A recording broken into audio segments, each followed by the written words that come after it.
Assalamualaikum warahmatullahi wabarakatuh. Kami mahasiswa dari Universitas Bina Sarana Informatika Cabang Selipi, Fakultas Ekonomi dan Bisnis, jurusan Akuntansi. Di sini, kami akan memberitahukan tutorial pengisian SPT 1771.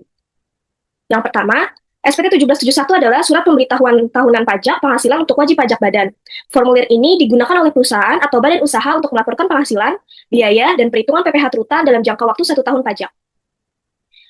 Siapa yang wajib menggunakan SPT 1771?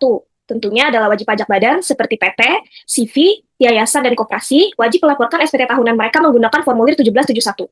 SPT 1771 ini berbeda dengan SPT tahunan orang pribadi seperti formulir 1770, 1770S, atau 1770SS yang digunakan untuk perorangan. Lalu, kapan sih batas waktu pelaporannya? Batas waktu pelaporan SPT tahunan PPh Badan adalah paling lambat 30 April setelah akhir tahun pajak atau tahun buku berakhir. Jika tanggal jatuh tempo pada hari libur, pelaporan dapat dilakukan pada hari kerja berikutnya. Selanjutnya ada tutorial pengisian SPT 1771. Sebelum pengisian tutorial SPT 1771, di sini kami pakai kasus PT Graha Anugrah Elektrindo yang dimana jenis usahanya adalah perdagangan. Sebelum pengisian formulir SPT 1771 itu ada yang namanya lampiran khusus. Di sini dalam PT Graha Anugrah Elektrindo, lampiran khususnya hanya ada 3. Yang pertama, ada lampiran khusus 1A yang terdiri dari daftar penyusutan dan amortisasi fiskal. Yang kedua ada lampiran khusus 8A2, yaitu transkrip kutipan elemen-elemen dari laporan keuangan. Lalu ada laporan fiskalnya dan laporan-laporan keuangannya. Kenapa sih harus ada lampiran khusus dalam SPT? Karena untuk memberikan rincian data keuangan dan informasi pendukung yang spesifik dan tidak dapat dimuat seluruhnya di formulir induk. Tujuannya adalah untuk memastikan pelaporan pajak yang lengkap, benar, dan transparan sesuai dengan peraturan perpajakan yang berlaku. Dan bisa juga kita bisa tahu pajak yang kita bayar itu kurang bayar atau lebih bayar. Di sini, saya akan menjelaskan yang pertama itu adalah lampiran khusus 1A, yang dimana ada daftar penyusutan dan amortisasi fiskal. Di sini dalam PT Graha Anugrah Elektrindo itu ada 57 aset tetap. Di sini saya akan memberikan contoh satu, yaitu komputer PIV. Saya akan menghitung penyusutannya melalui penyusutan secara komersial dan secara fiskal. Di sini kita taruh dulu nama hartanya adalah komputer PIV. Dia masuk ke kelompok 1. Lalu jenis hartanya adalah harta berwujud. Harga perolehannya itu kita lihat di bagian sini. 29.252.300. 29 juta. Lalu kita lihat nilai sisanya ada di bagian sini. Karena kita hitung yang komersial, jadi kita lihat yang sebelah sini. Nilai sisanya 0. Umur ekonomisnya ini kita tahu dari kelompok 1. Kelompok 1 itu umur ekonomisnya adalah 4 tahun. Jadi kita tulis 4 tahun. Bulan perolehannya ini kita lihat di sini. Dia bulan perolehannya adalah bulan 1, yaitu bulan Januari. Lalu ada biaya penyusutan itu, rumusnya adalah harga perolehan dikurang nilai sisa dibagi umur ekonomis. Harga perolehannya kita lihat dari sini, 29, 252.300, dikurang nilai sisanya adalah 0. Ini kita hitung dulu terlebih dahulu, kita kurungkan. Lalu dikurang sama umur ekonomisnya adalah 4 tahun.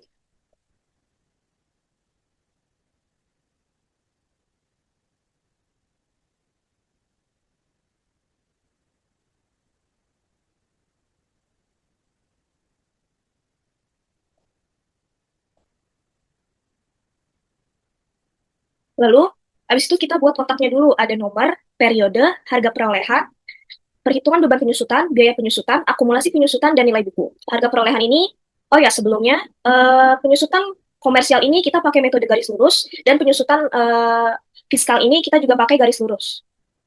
Jadi, harga perolehannya itu, kita ambil dari sini. Harga perolehan secara 4 tahun ke depan itu sama nilainya. Lalu ada perhitungan beban penyusutan itu, dia kan di bulan perolehannya itu bulan Januari. Januari ke Desember itu full 1 tahun, jadi kita hitungnya 12/12 dikali sama biaya penyusutannya ini. 7.313.075.000. Nah, biaya penyusutan ini hasil dari perhitungan beban penyusutannya.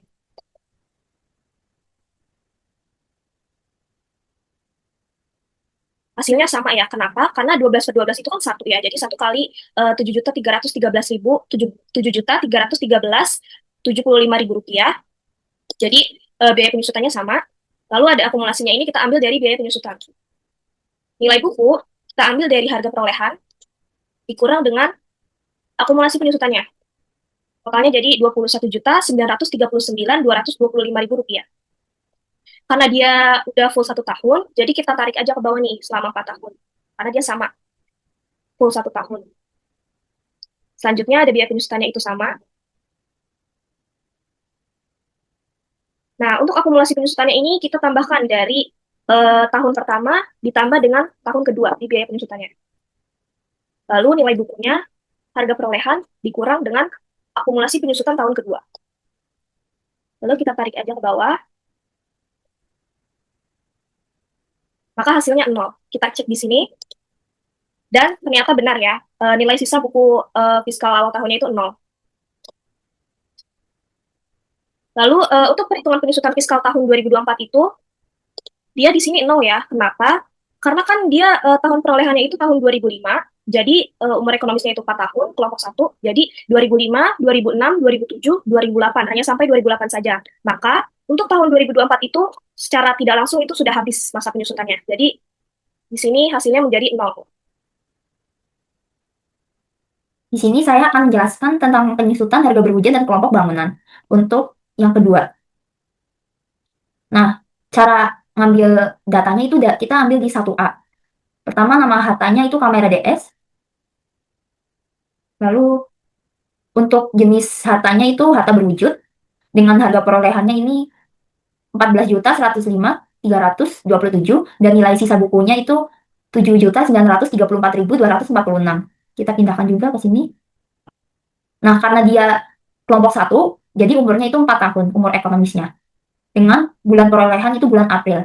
Jadi cara menghitung biaya penyusutannya itu harga perolehan dikurangi nilai sisa dibagi umur ekonomis. Jadinya 14.105.327 dikurangi 7.934.247. Lalu dibagi 4 tahun.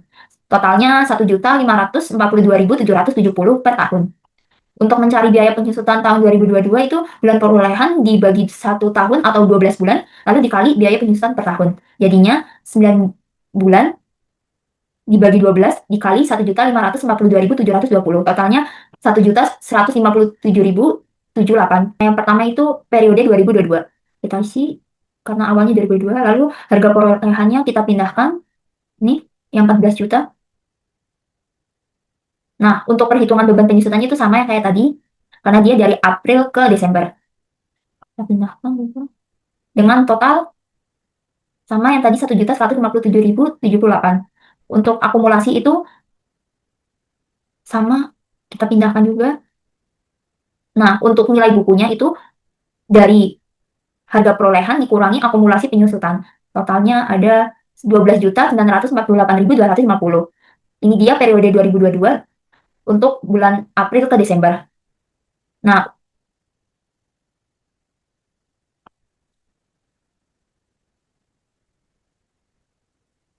lalu yang kedua, 3, dan 4 itu kan periodenya 2023, 2024, 2025. Karena dia 1 tahun full, jadinya dia pakai perhitungan yang 12 dibagi 12. Karena 1 tahun kan ada 12 bulan. Nah, itu dia pakai ini karena dia full 1 tahun. Dengan nilai buku, dengan biaya penyusutan yang sama, untuk akumulasinya sekian, ada 2.699.848. Ini ada 4.242.618 dan 5.785.388 dengan nilai bukunya ada 11.405.480, lalu ada 9.862.710 dan 8.319.940. Nah, yang terakhir itu periode 2026. Harga perolehannya sama karena dia tidak full atau sisa dari ini periode 2022, maka kan dia kan terakhir Desember, jadinya Januari, Februari, Maret. Berarti ada sisanya itu 3 bulan. Karena kan bulan Aprilnya itu 2022 ya. Kita perhitungannya kayak gini, 3 dibagi 12 dikali 1.542.720. Biaya penyusutannya sama. Nah, di sini itu cara ngitung akumulasinya Dari ini akumulasi penyusutan ditambah ini biaya penyusutan. Totalnya ada 6.171.080. Untuk nilai bukunya itu sama kayak yang tadi, dari harga perolehan dikurangi akumulasi penyusutan dengan total atau jumlah 7.934.247. Nah, jadi ini periode 2026 itu ada 3 bulan ya sisanya ya, dari Januari sampai Maret. Dengan nilai sisa 0.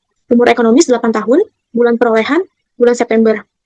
Lalu biaya penyusutan, yaitu harga perolehan dikurang nilai sisa dibagi umur ekonomis, sebesar 4.436.936 dikurang 0 dibagi 8 tahun, karena umur ekonomisnya itu 8 tahun, untuk harga perolehan 4.436.936, itu nilai sisa.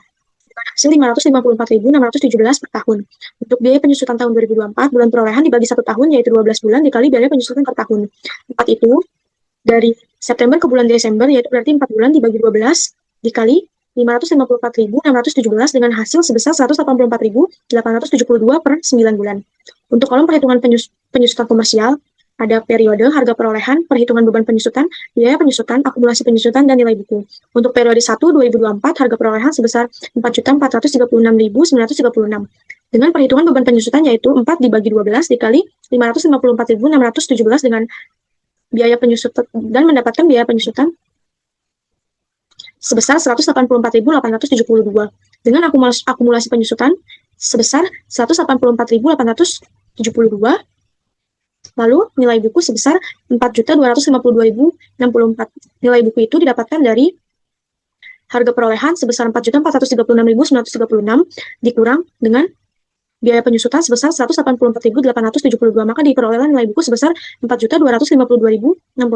Untuk periode kedua, yaitu tahun 2025, harga perolehan sebesar 4.436.936 dengan perhitungan beban penyusutan 12 dibagi 12 dikali 554.617 dengan biaya penyusutan sebesar 554.617 dengan nilai akumulasi penyusutan sebesar 739.489 diperoleh dari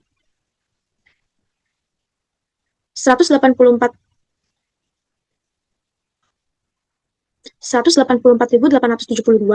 ditambah biaya penyusutan sebesar 554.617, maka diperoleh akumulasi penyusutan sebesar 739.489 dan nilai buku sebesar 3.697.447 diperoleh dari 4.252.064 dikurang dengan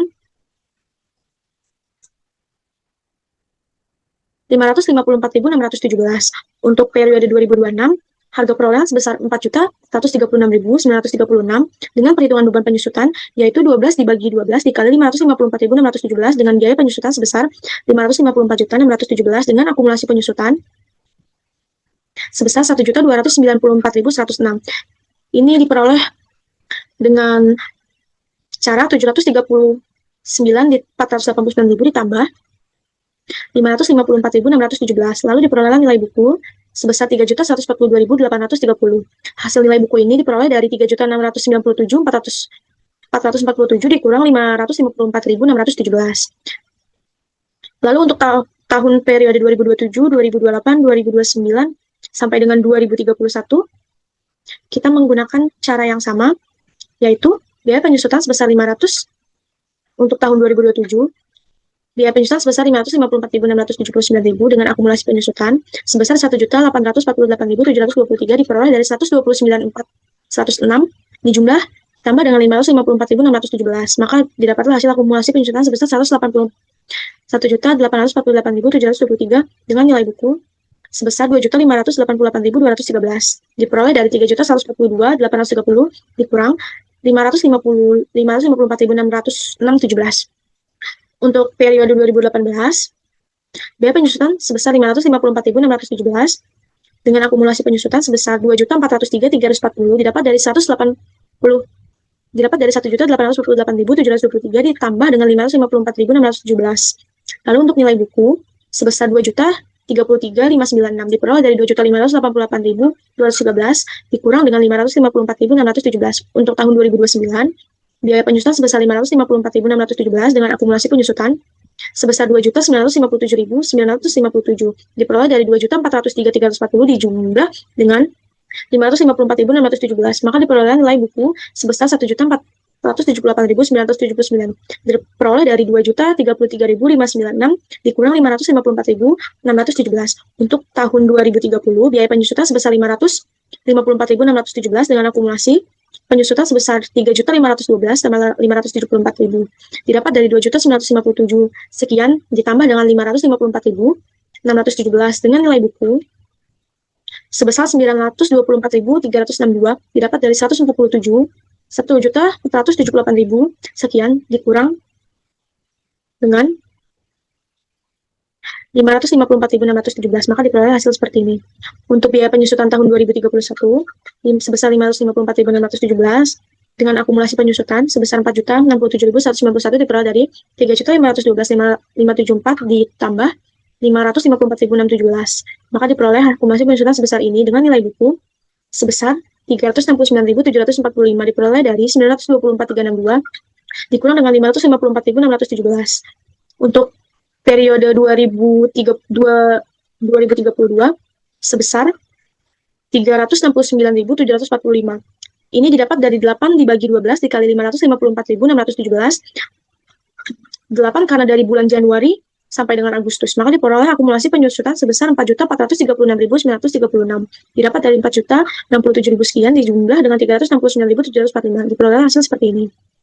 Lalu untuk nilai buku sebesar 0,12,5% biasanya digunakan untuk aset kelompok 2 dengan masa manfaat 8 tahun jika menggunakan metode garis lurus. Lalu di tahun pertama, tahun perolehan 2024, yaitu dengan perhitungan 4.436.936 dikali 4 dibagi 12 dikali 12,5%. Yaitu 4/12 menunjukkan bahwa aset tersebut tidak dimiliki selama 1 tahun penuh di 2024. Kemungkinan besar aset dibeli pada bulan September sehingga penyusutannya hanya dihitung untuk 4 bulan, yaitu September, Oktober, November, dan Desember. Maka hasil penyusutannya sebesar 184.872. Ini didapat dari 4.436.000 sekian dikali 4 dibagi 12 dikali 12,5. Dengan nilai sisa buku sebesar 4.252.064.000 didapat dari harga perolehan awal yaitu sebesar 4.436.936 dikurang dengan penyusutan sebesar 184.872.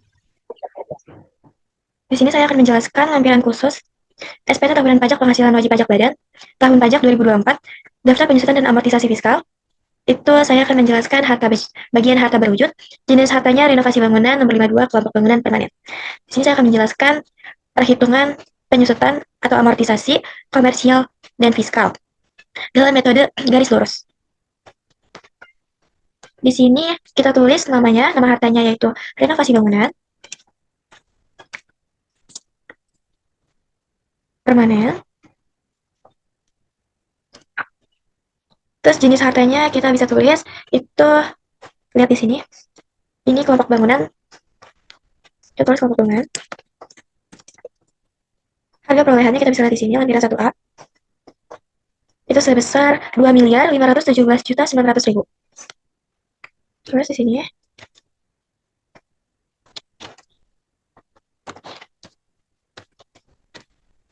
Nilai sisanya kita bisa lihat di sini. Nilai sisanya sebesar 1.510.740.000. 40.000. Oh. 1 miliar 510 70. Umur ekonomisnya kita bisa lihat di sini permanen, maka kita tulis di sini 20 tahun. Bulan perolehannya di sini bulan 1 2015. Jadi di sini kita tulis bulan Januari. Terus di sini ada biaya penyusutan. Penyusutannya di sini ada rumusnya harga perolehan dikurang nilai sisa dibagi umur ekonomis. Jadi kita di sini tulis angkanya. Di sini harga perolehannya 2.517.900.000 dikurang sama nilai sisanya 1.510.470.000 dibagi umur ekonomisnya di sini ada 20 tahun. Hasilnya di sini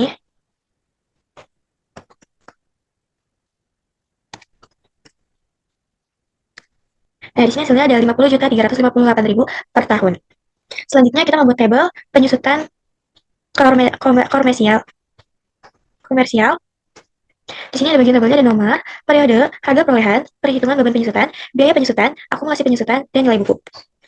Di sini kita tulis periodenya dari 2015 sampai 20 tahun ke depan, jadi sampai itu 2034. Nah, di sini harga perolehannya kita tulis itu sebesar 2.517.900.000. Di sini perhitungan beban penyusutannya itu karena dari awal bulan Januari sampai Desember full, jadi kita tulis di sini perhitungannya 12/12 dikali sama biaya penyusutan.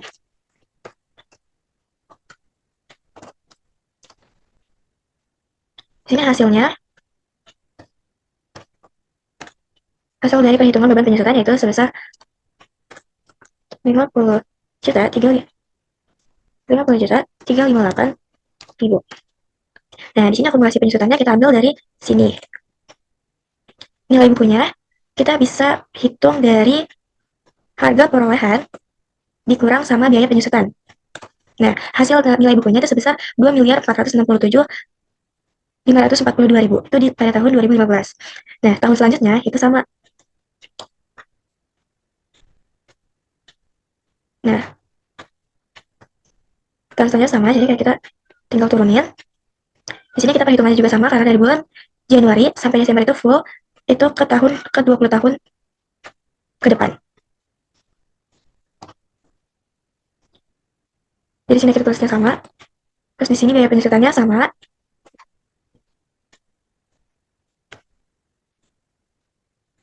Nah, di sini ada akumulasi penyusutannya. Pada tahun 2016 kita hitungnya dari akumulasi penyusutan ditambah dengan biaya penyusutan.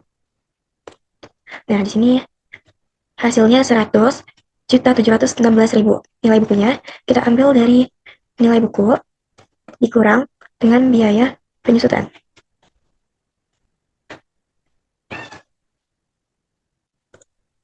Di sini hasilnya 2.417.184.000. Nah, di sini kita sama dari atas sampai ke bawah.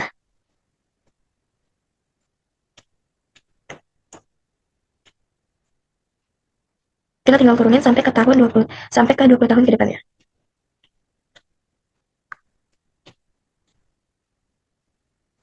Nah, di sini juga sama perhitungannya, beban penyusutannya kita turunin. Biaya penyusutannya juga karena hasilnya sama, jadi kita turunin sampai ke tahun 2034. Akumulasi penyusutannya juga sama hasilnya.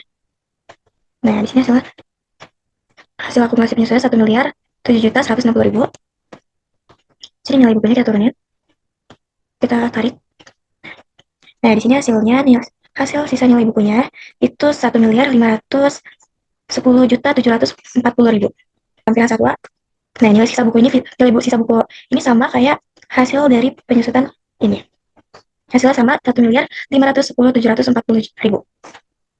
Selanjutnya ada perhitungan penyusutan fiskal tahun 2024. Di sini karena kita pakai metode garis lurus, kita pakai jadi 5%. Perhitungannya kita pakai dari harga perolehan dikali 12/12 dikali 5%. Nah, di sini hasilnya biaya penyusutannya kita hitung.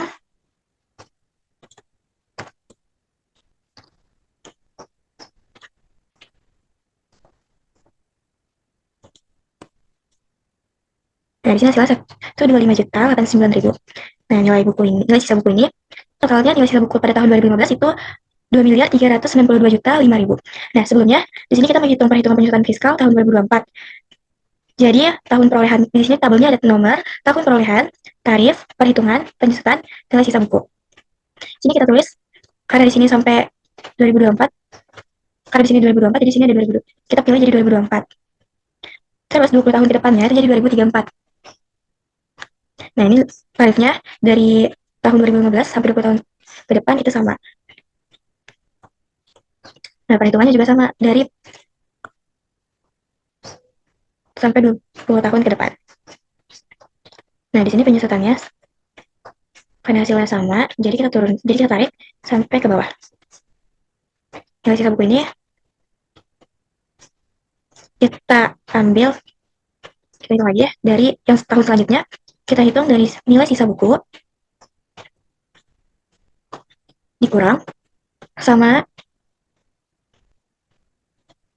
penyusutan. Nah, di sini hasilnya 2.266.110.000. Ini kita tarik ke bawah sampai hasilnya habis. Nah, di sini pada tahun 2024 karena udah habis, jadi kita lihat di lampiran 1A. Apakah sama? Nah, di sini kita sama hasilnya 125.89.000. 125.950.000. Nah, di sini totalnya tahun ke depan itu yang fiskal habis, jadi sampai nilai sisanya 0 karena udah habis masa penyusutannya. Jadi penyusutan tahun 2024 ini sebesar 1.258.950.000.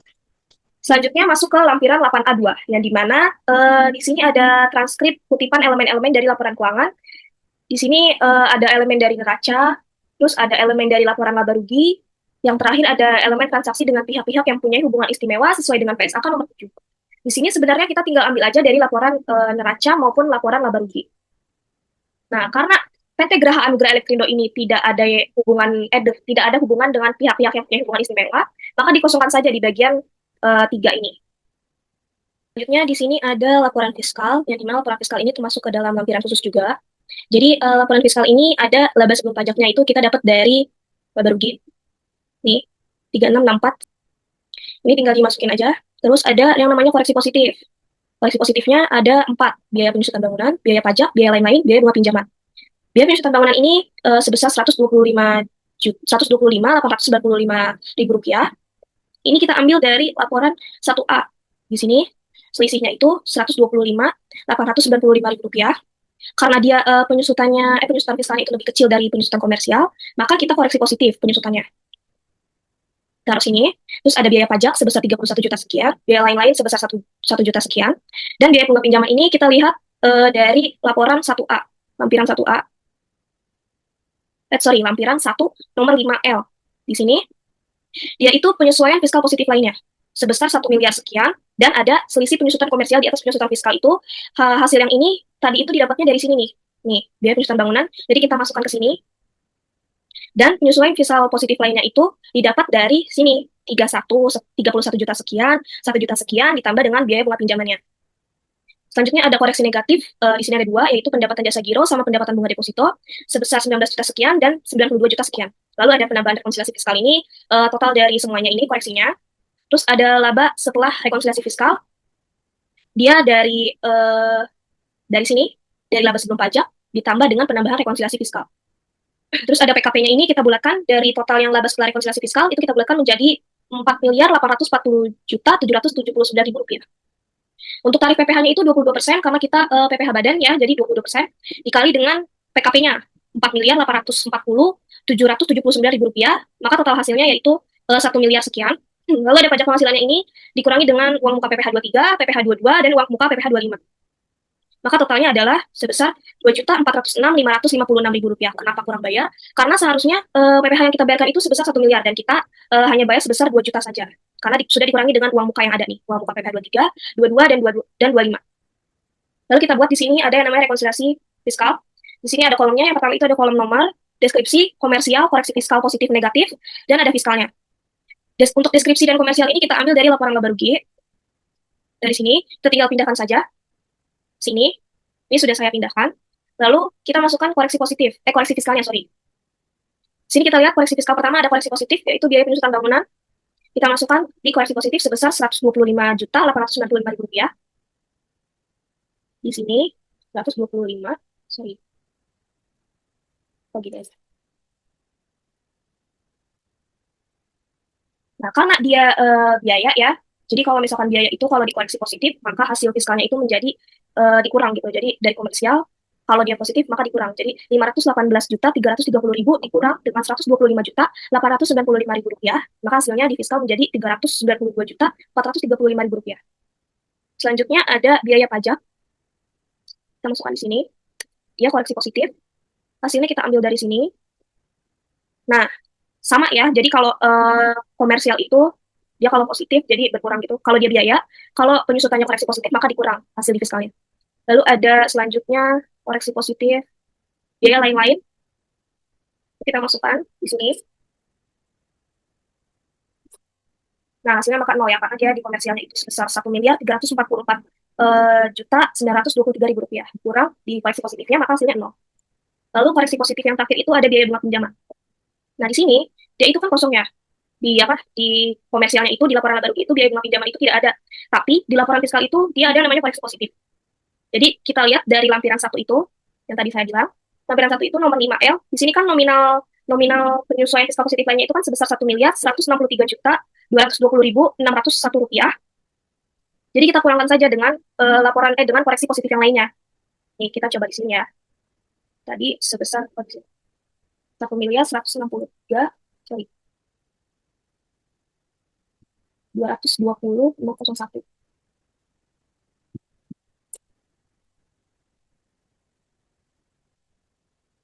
Dikurang dengan biaya lain-lain dan dikurang dengan biaya pajaknya. Sorry, kayaknya ada yang keliru. 220 tadi salah. Di sini pakainya 210, di sini 200. Maka hasilnya menjadi 1.130.000.000 rupiah. Di sini kita lihat sama biaya bunga pinjamannya. Jadi tetap dikoreksi. Maka di laporan fiskalnya itu karena dia kosong, maka kita pindahkan ke laporan fiskal. Lalu ada total biaya usahanya, kita jumlahkan secara komersial berapa, dan tentunya secara fiskal itu berbeda ya, tidak balance, karena kan udah ada koreksi. Jadi total biaya usaha, laba atas usaha secara komersial itu sebesar 10 miliar sekian, dan laba atas usaha secara fiskal itu sebesar 9 miliar sekian. Selanjutnya kita masuk ke kita masuk ke koreksi negatif, yang dimana di sini hanya ada dua, yaitu pendapatan jasa giro dan pendapatan bunga deposito. Di sini kita masukkan pendapatan jasa giro, karena dia koreksi negatif, jadi kita masukkan di sini koreksi negatif jasa giro. Lalu ada koreksi negatif pendapatan bunga deposito sebesar 92 juta sekian. Nah, di sini koreksi fiskalnya itu berkurang. Kenapa? Karena seperti yang saya bilang sebelumnya itu kalau dia biaya, kalau dikoreksi positif, itu di fiskalnya menjadi berkurang. Tapi kalau dia pendapatan atau penghasilan, kalau dia dikoreksi negatif, maka hasilnya negatif. Seperti ini. Saya tulis di sini. Kalau biaya bertambah, maka hasil fiskalnya menjadi berkurang. Tapi kalau penghasilan atau pendapatan, jika dikoreksi negatif atau positif, maka hasil fiskalnya itu menjadi negatif juga, menjadi berkurang atau bertambah. Nah, selanjutnya ada juga pendapatan dan biaya di luar usaha secara komersial itu sebesar minus 6.781.710.205 rupiah. Lalu di sini secara fiskal sama 6 miliar sekian, tapi tidak sama ya dengan komersial. Hasilnya itu tentunya berbeda karena sudah ada koreksi negatif. Lalu di sini ada laba bersih setelah pajaknya secara komersial itu menjadi 2.599.202.733 rupiah, dan secara fiskal itu menjadi sebesar 1.515.807.831 rupiah. Ini saya akan menjelaskan tentang SPT tahunan 1771 yang diisi dari lampiran paling terakhir, yaitu lampiran 6. Lampiran 6 ini berisi dengan daftar penyertaan modal pada perusahaan afiliasi. Yang kedua ada daftar utang dari pemegang saham atau perusahaan afiliasi. Yang ketiga ada daftar piutang kepada pemegang saham perusahaan afiliasi. Di sini tahun pajaknya yaitu 2024. Dan di sini identitasnya itu diisi dengan NPWP, nama wajib pajak, sama periode pembukuan. NPWP-nya kita isi jadi 0, 1, 934, sekian. Dan sini nama wajib pajaknya itu Graha Anugrah Elektrindo. Periode pembukuan ini kita tulis dari bulan 1 2024 sampai dengan 12 2024. Di sini tuh ada bagian A, daftar penyertaan modal pada perusahaan afiliasi. Yang kedua itu ada bagian B, daftar utang dari pemegang saham atau perusahaan afiliasi. Yang ketiga itu bagian C, daftar piutang kepada pemegang saham atau perusahaan afiliasi. Dalam lampiran 6 ini kita kosongkan karena dalam PT Graha Anugrah Elektrindo itu tidak bekerja sama dengan perusahaan afiliasi. Jadi lampiran 6 ini kita kosongkan atau tidak diisi. Selanjutnya ada lampiran 5. Di sini berisi daftar pemegang saham, pemilik modal, dan jumlah dividen yang dibagikan. Yang kedua itu daftar susunan pengurus dan komisaris. Ini tahun pajaknya 2024. Identitasnya itu ada NPWP, nama wajib pajak, periode pembukuan. Di sini bagian A-nya itu daftar pemegang saham atau pemilik modal dan jumlah dividen yang dibagikan. Nah, yang pertama itu nama pemegang saham atau pemilik modalnya kita isi dengan Mikael Herdinanto. Di sini alamatnya kita tulis Jalan Mangga Besar 3 nomor 3 MAM. NPWP-nya 09.670 sekian. Jumlah modal yang disetornya itu 950 juta. Presentasinya itu 95%.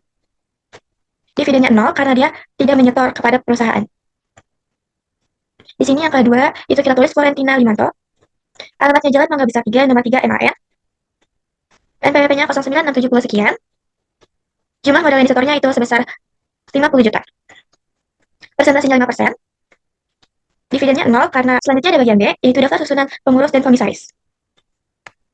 Yang pertama ada Jenny Kurniawan sebagai komisaris. Alamatnya di Jalan Mangga Besar, 3 nomor 3 MKN. NPWP-nya 09670 sekian. Jabatannya sebagai komisaris. Yang kedua ada Mikhail Hardinata sebagai direktur. Alamatnya itu di Jalan Mangga Besar 3, nomor 3 MKN. NPWP-nya 09670 sekian. Jabatannya sebagai direktur. Selanjutnya ada lampiran 4. Di sini berisi PPh final dan penghasilan yang tidak termasuk objek pajak. Tahun pajaknya 2024. Identitasnya itu berisi NPWP, nama wajib pajak periode pembukaan, masih sama dengan lampiran sebelumnya. Di sini bagian A-nya itu PPh final. Jadi karena di PT Graha Anugrah Elektrindo ini, PPh finalnya cuma ada satu, yaitu bunga deposito tabungan dan diskonto SBI atau SDN, yang dapat dilihat dari laba rugi, itu di pendapatan, di bagian jumlah pendapatan jasa giro, ditambah dengan pendapatan bunga deposito. Hasilnya ditaruh di dasar pengenaan pajak, yaitu 112.510.502 rupiah dengan tarif 20%. Karena PPh final, pasal tarif bunga deposito PPh final ini kena pasal PPh 4 ayat 2 sebesar 20%. Jadi di sini kita taruh tarifnya itu 20%. Jadi PPh terutang bunga deposito tabungan dan diskonto itu sama dengan 22.502.100 rupiah.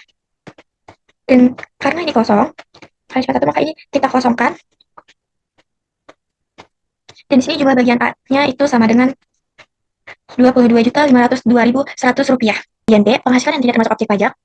Ini di PT Graha Anugrah Elektrindo dikosongkan karena PT Graha Anugrah Elektrindo tidak ada penghasilan yang tidak termasuk objek pajak. Jadi di sini bagian B-nya kita kosongkan. Selanjutnya, saya akan menjelaskan lampiran 3 dalam formulir 1771, yang dimana lampiran 3 ini berisi dengan kredit pajak dalam negeri. Jadi, kredit pajak dalam negeri ini, lampiran ini merinci jenis-jenis PPh yang telah dibayarkan sendiri oleh wajib pajak atau dipungut dan dipungut oleh pihak lain. Jadi, jenis-jenis kredit pajak dalam negeri ini ada PPh pasal 23, terus ada 22 dan 25. Di sini, dalam kasus PT Graha Anugrah Elektrindo itu, kredit pajak dalam negerinya ini ada sebanyak 65. Jadi, di sini kita tulis ya. Pertama, pokoknya kalau mengerjakan kredit pajak dalam negeri ini, kita harus punya yang namanya bukti potong. Kita masukkan nama PT-nya, nama pemotong atau pemutnya itu Signify Komersial. Lalu NPWP-nya ini sama ya, satu. Ini. Terus dia jenis penghasilan transaksinya itu kita lihat dari keterangan kode objek pajaknya, yaitu atas hadiah, penghargaan, bonus, itu masuknya ke dalam pasal 23. Pasal 23, hadiah dan penghargaan. Atas hadiah dan penghargaan. Lalu di sini PKP-nya itu kita lihat dari kolom, dasar pengenaan pajaknya itu kita lihat dari dasar pengenaan pajak. Sini sebesar 13.100. Lalu pajak penghasilan yang dipotongnya itu sebesar 15%. Karena pasal 23 itu tarifnya adalah 15%, jadi 13.100 dikali 15%, hasilnya menjadi 1.965.000. Lalu untuk bukti pemotongan ini nomornya kita lihat dari kolom paling atas ya. Jadi nomornya itu 2.000, nomornya 4 kali, 1.00.40. Dan di paling atas. Lalu ada tanggal itu kita lihat di kolom identitas pemotong atau pemungut pajak, yaitu tanggal 30 bulan 9 tahun 2020.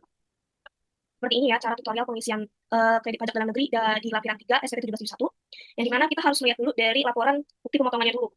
Di sini saya akan menjelaskan lampiran 2 tentang rincian harga pokok penjualan, biaya usaha lainnya, dan biaya dari luar usaha secara komersial. Sebelum pengisian, sebaiknya kita mengisi identitas terlebih dahulu. Ada NPWP, nama wajib pajak, dan periode pembukuan. Kita isi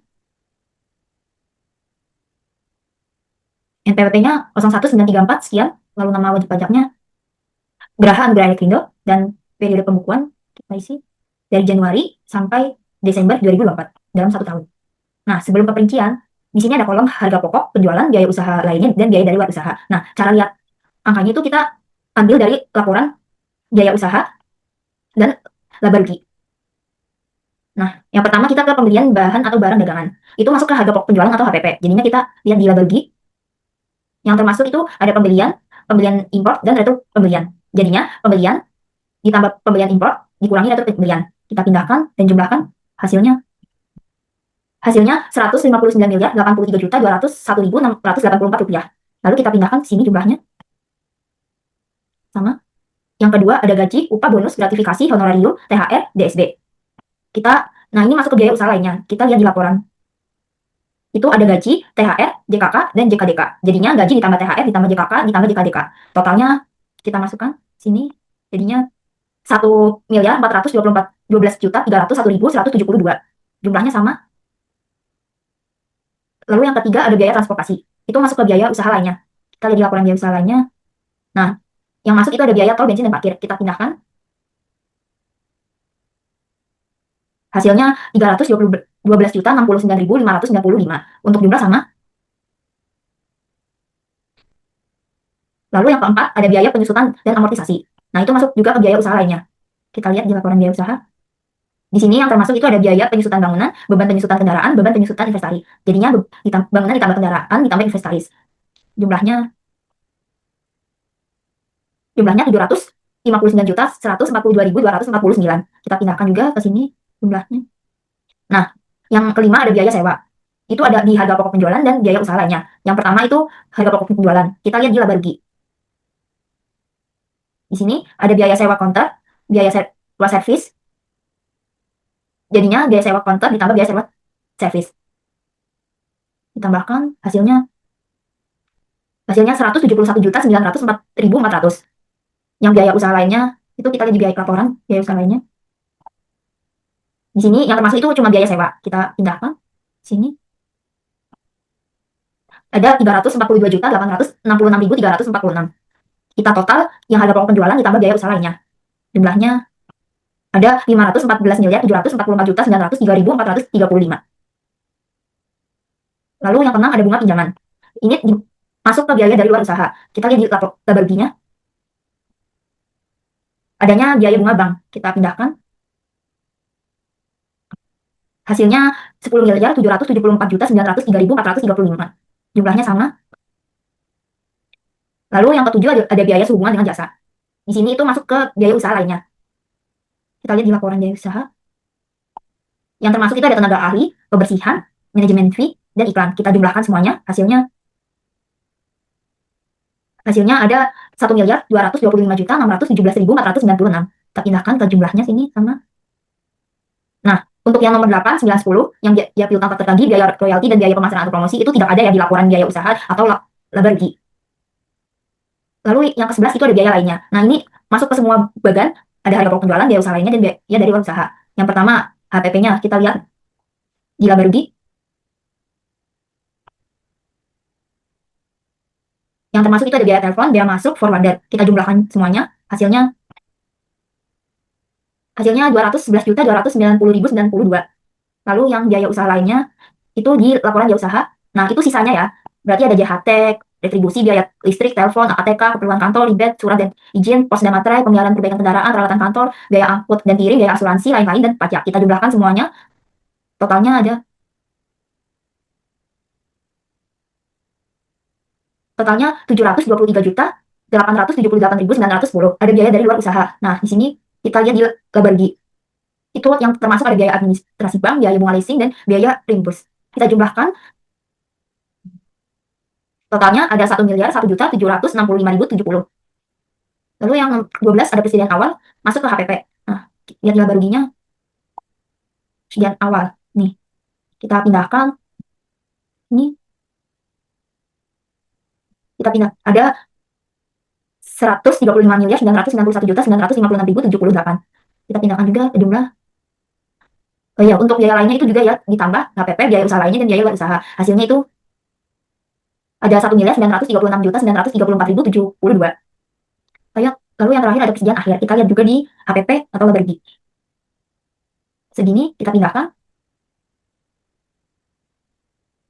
Itu ada 119.090.853.008. Kita pindahkan ke jumlah juga.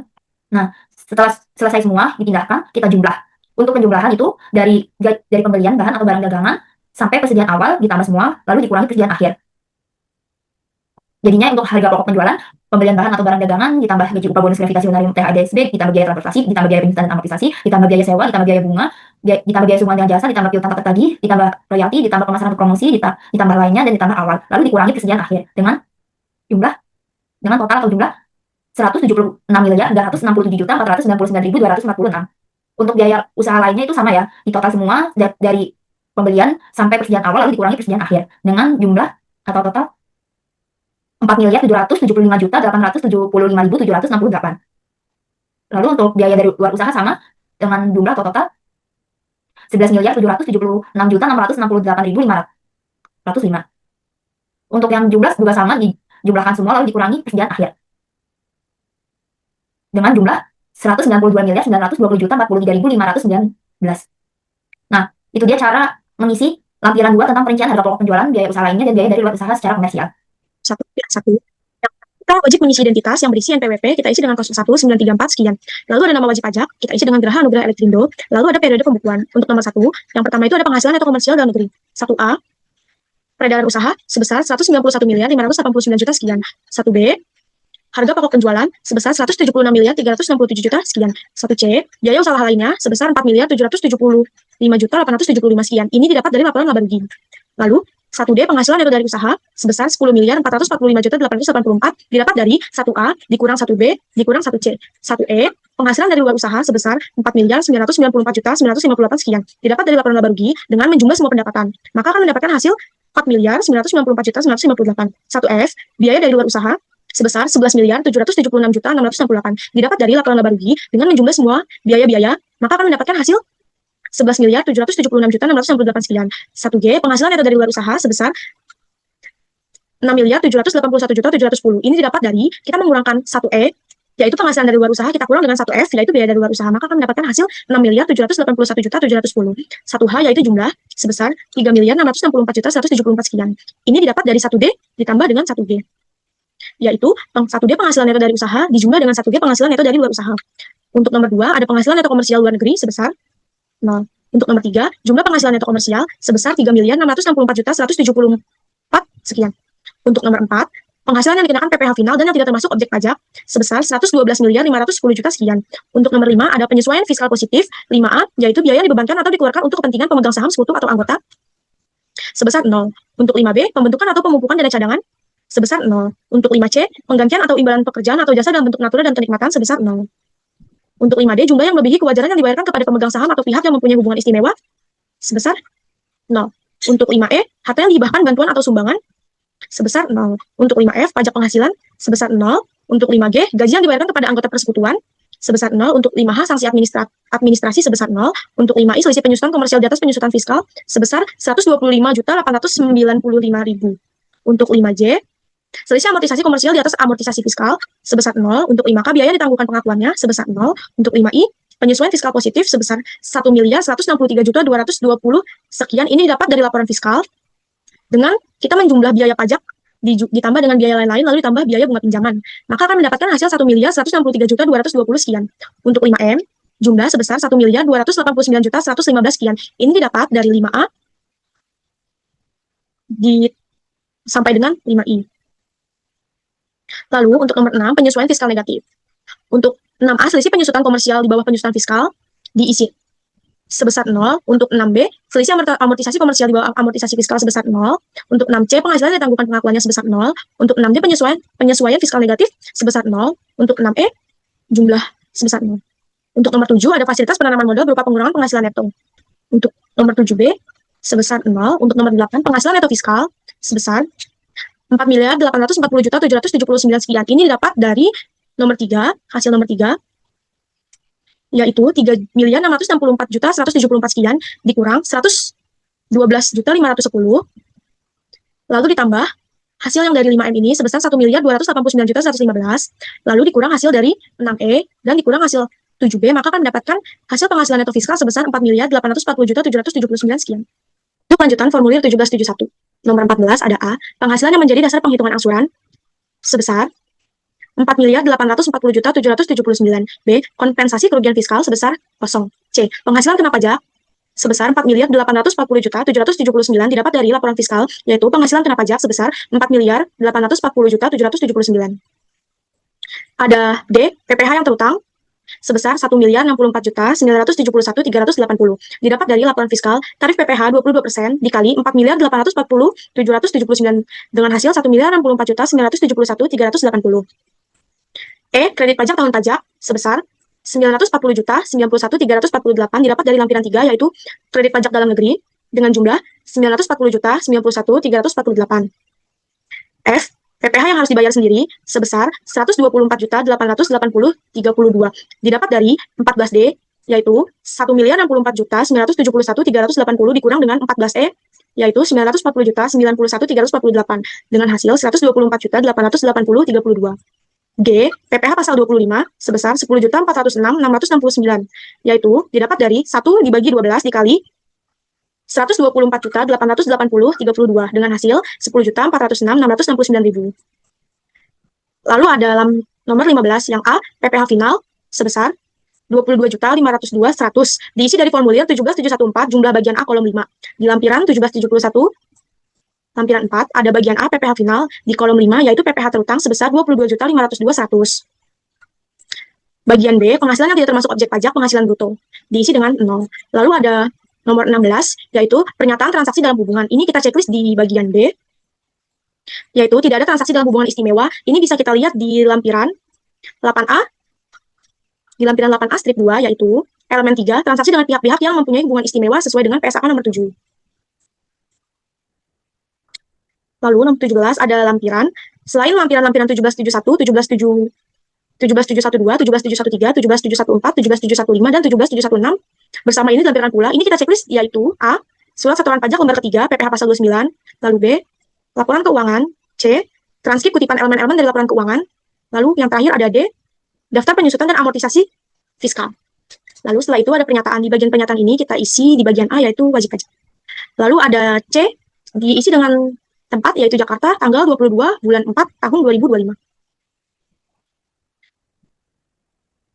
Lalu di nama lengkap ini pengurus atau kuasa di bagian E ini kita isi dengan nama PT-nya yaitu Graha Anugrah Elektrindo dengan NPWP 01934 dan sekian. Pertama kita wajib mengisi identitas yaitu ada NPWP diisi dengan 01934 sekian. Lalu ada nama wajib pajak diisi dengan Graha Anugrah Elektrindo. Untuk jenis usaha kita isi perdagangan, lalu ada nomor telepon, periode pembukuan dan lainnya. Untuk pembukuan atau laporan keuangan kita checklist tidak diaudit. Untuk bagian ini kita kosongkan saja. Lalu untuk bagian A penghasilan kena pajak di nomor 1 itu ada penghasilan neto fiskal sebesar 4.840.779. Ini kita bisa lihat dari formulir 1771, lampiran 1 nomor 8 kolom 3. Lalu di nomor 2 ada kompensasi kerugian fiskal sebesar 0.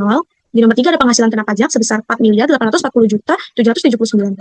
Lalu di bagian B ada PPh terutang. Untuk 4A PPh terutang ini kita checklist di bagian 4A tarif PPh pasal 17 ayat 1 yaitu sebesar 1.064.971.380. Ini bisa kita lihat dari laporan laba rugi yaitu PPh-nya sebesar ini.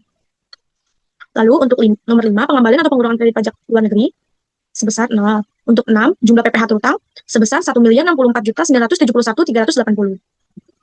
Untuk bagian C, kredit pajak, nomor 7, PPh ditangguh pemerintah sebesar 0. Untuk 8A, yaitu ada kredit pajak dalam negeri sebesar 940.091.348. Ini diisi dari formulir 1771 bagi lampiran 3 jumlah kolom 6. Untuk 8B ada kredit pajak luar negeri sebesar 0. Untuk 8C ada jumlah sebesar 940.091.348. Untuk nomor 9, ada PPh yang harus dibayar sendiri. Ini kita checklist di bagian 9A. Lalu diisi sebesar 124.880 sekian. Ini didapat dari jumlah PPh terutang dikurang dengan PPh ditangguh pemerintah, lalu dikurang dengan 8C yaitu jumlah dari ini. Kita kurangkan, maka hasilnya akan mendapatkan 124.880 sekian. Untuk nomor 10A, yaitu ada PPh yang dibayar sendiri. 10A ada PPh pasal 25 bulanan sebesar 122.473 sekian. Ini didapat dari laporan fiskal. Untuk bagian ini. Lalu ada 10B, STP PPh pasal 25 sebesar 0. Lalu 10C itu jumlah dengan nominal 122.473 sekian. Untuk bagian D, PPh kurang atau lebih bayar. 11A kita checklist untuk bagian A, PPh yang kurang dibayar sebesar 2.406.556. Untuk 12 nomor 12, PPh yang kurang dibayar pada angka 11A di setor tanggal 24 bulan 4 tahun 2025. Untuk 13, PPh yang lebih dibayar pada angka 11B, ini kita kosongkan saja. Untuk hasil dari PPh yang kurang dibayar, ini kita bisa lihat dari laporan fiskalnya.